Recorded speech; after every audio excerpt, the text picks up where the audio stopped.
Oke, halo semuanya, apa kabar? Jadi di video kali ini gue mau ngebahas sebuah headphone atau headset lah ya. Dan headphone ini bisa dibilang menurut gue cukup underrated karena tidak sepopuler atau seeksis kayak Daxa Setna yang waktu itu sempat gue bahas. Itu headphone di harga 450.000, tapi gue akuin buat kualitas suaranya, comfort ya, dan kualitas mic-nya bagus banget buat di harga 400 sampai 500.000. Kalian bisa nonton aja reviewnya di card yang ada di sini. Dan ternyata tuh Rexus masih punya satu lineup lain yang dimana ini bukan lineup gamingnya tapi lebih ke arah lineup lifestyle-nya lah ya. Dan headphone ini namanya adalah Rexus Daxa Sfara. Nah, secara pricing dia itu kurang lebih mirip sama si Daxa Setna, dia itu sekitar 450 ribuan. Tapi kalau si Setna lebih ke gaming, kalau si Daxa Sfara ini dia lebih ke lifestyle atau lebih ke portable ya, karena dia ini cuman punya fitur Bluetooth doang dan punya fitur active noise cancelling yang nanti bakal gue bahas lah.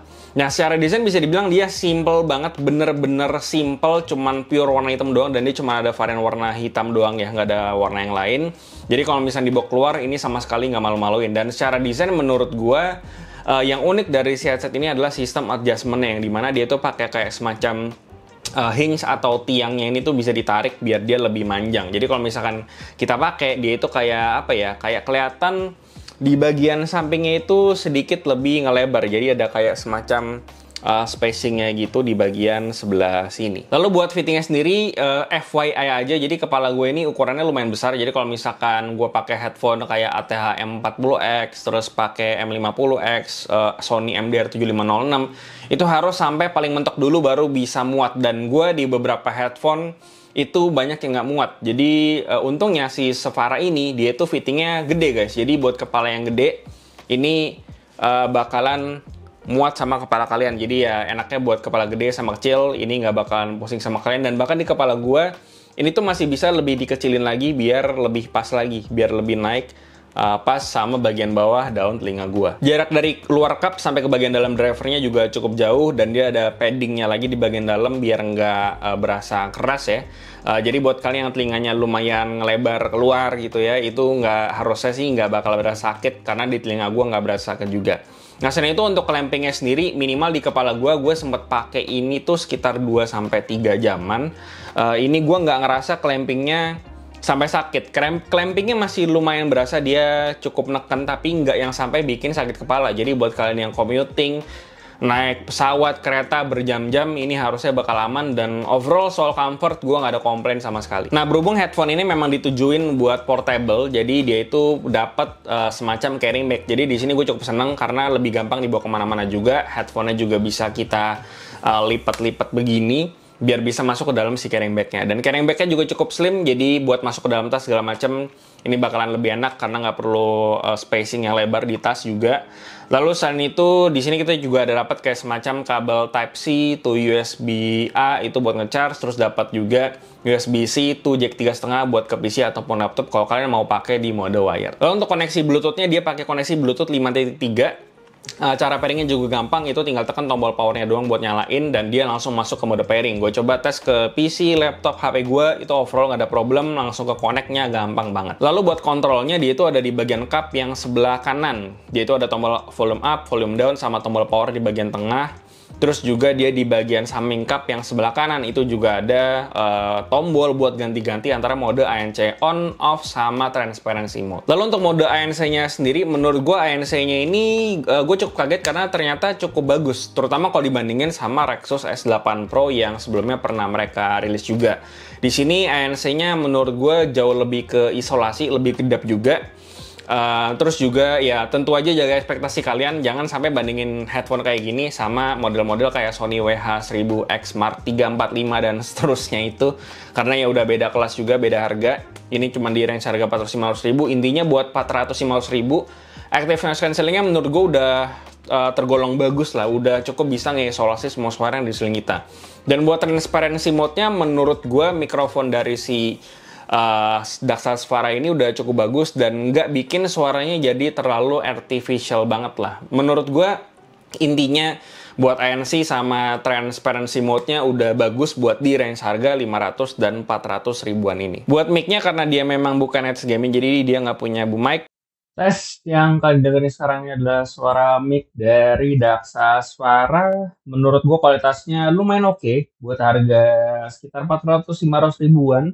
Headphone kayak gini yang notabene nggak ada mic capsule-nya. Menurut gua udah lumayan bagus. Tapi coba kasih tau gimana pendapat kalian soal kualitas mic-nya di kolom komentar di bawah. Yang terakhir buat kualitas suaranya ya. Jadi untuk kualitas suaranya sendiri bisa dibilang ini beda sama Daksa Setna, dan gue bakal bandinginnya sama Daksa Setna aja karena secara pricing mereka setara, cuman beda kategori doang, yang satu gaming, satu lifestyle.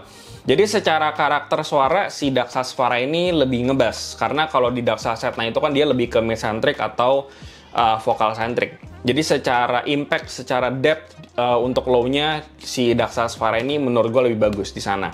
Nah, tapi untuk urusan resolusi suara, clarity, si Daksa Svara sama Setna ini masih di level yang sama menurut gue. Jadi meskipun dia punya bass yang lebih besar, tapi nggak bikin karakter suara secara overall atau resolusi suaranya itu jadi lebih tidak jernih gitu. Tapi di sini masih punya kejernihan atau clarity yang sama kayak yang ada di Daksa Setna. Lalu untuk imagingnya, gue nggak ada problem sama sekali. Udah bisa cukup ngedengerin arah suara dari arah jarum jam berapa, itu udah bisa banget. Memang secara sound stage itu memang nggak besar, nggak luas, karena dia memang cukup kedap ya, jadi cukup dekat untuk sound stage-nya. Cuman untuk imagingnya sama-sama bagus menurut gue sama Daksa Setna. Jujur aja gue belum nyobain si Daksa Svara ini untuk main game. Karena memang si Daksa Svara ini kan bukan ditujuin buat gaming juga sebenarnya, karena dia tuh koneksi utamanya tuh Bluetooth, dan sebenarnya bisa aja pakai yang wired mode-nya. Dan berhubung imagingnya udah bagus buat dengerin musik, jadi otomatis buat main game itu harusnya juga sama-sama bagus. Untuk dengerin arah footstep dan segala macamnya juga udah harusnya cukup mampu, karena imagingnya gue nggak ada komplain sama sekali juga. Buat kalian yang nggak ngerti imaging itu apaan, jadi imaging itu bagaimana kita bisa membayangkan arah suara itu datang dari mana. Singkatnya kayak gitu. Dan enaknya karena dia punya karakter suara yang lebih ngebas, jadi buat nonton film ini bakalan lebih enak karena bakalan lebih imersif, bakalan dengerin sound effect yang gebiar-gebiar, meledak-ledak, ini bakalan lebih enak dari si Daksa Setna yang cenderung lebih mid-centric. Buat kesimpulannya, menurut gue Daksa Svara ini balik lagi memang sangat underrated banget, dan gue cukup mengerti karena memang si Rexus ini kan lebih terkenal di kalangan-kalangan gamers ya, karena barangnya banyak yang gaming.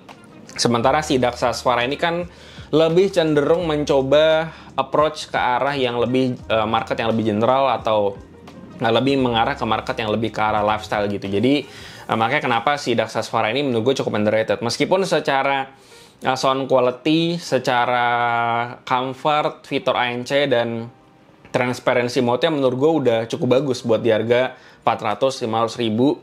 Udah bisa di-deliver dengan baik lah sama Rexus, meskipun bisa dibilang mereka masih nyoba-nyoba approach ke market yang lebih lifestyle ini. Dan ya intinya untuk di range harga 400-500 ribu, Daksa Svara ini menurut gue boleh kalian lihat kalau kalian suka yang udah tadi gue jelasin, terutama dari segi karakter suara. Dia lebih ngebas, tapi resolusi suaranya bagus, jadi gue nggak komplain. Karena ya oke-oke aja menurut gue secara clarity, resolusi, dan segala macam. Comfortnya buat kepala gede masuk. Mic-nya cukup decent menurut gue, fitur ANC dan transparency mode-nya juga surprisingly bagus juga buat di harga 400 dan 500 ribuan ini. Dan ya, itu aja yang bisa gue bahas soal Rexus Daksa Svara ini. Seperti biasa, kasih tau gimana pendapatkan di bawah, like dan share jika bermanfaat. Follow semua sosial media kami di IG, TikTok, join komunitas kami juga di Discord, semua linknya ada di bawah. Yang terakhir, jangan lupa untuk subscribe. Gue Luis dari Krangetaka ID, sampai jumpa di video berikutnya.